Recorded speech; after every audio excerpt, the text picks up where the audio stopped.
Ano ang Leviticus? Minsan iniisip natin na ang Leviticus ay puro batas at tuntunin lamang. Ngunit sa likod ng mga kautusan, malinaw ang puso ng Diyos. Nais niya ang isang bayan na malapit sa Kanya. Ang kabanalan ay hindi lamang tungkol sa ritual o seremonya.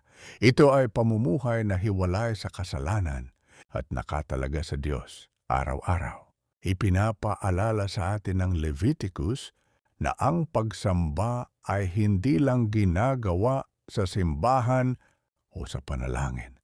Ito ay nakikita sa paraan ng ating pamumuhay, sa ating mga desisyon, pakikitungo sa kapwa, at katapatan sa Diyos kahit walang nakakakita. Hindi tayo perpekto, ngunit tinatawag tayo ng Diyos sa kabanalan.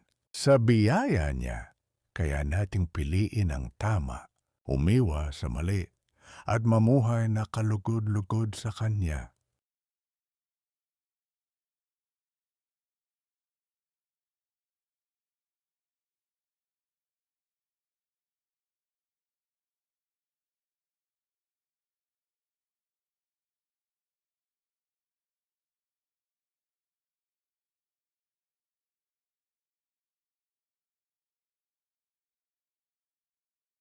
Hamong gawin.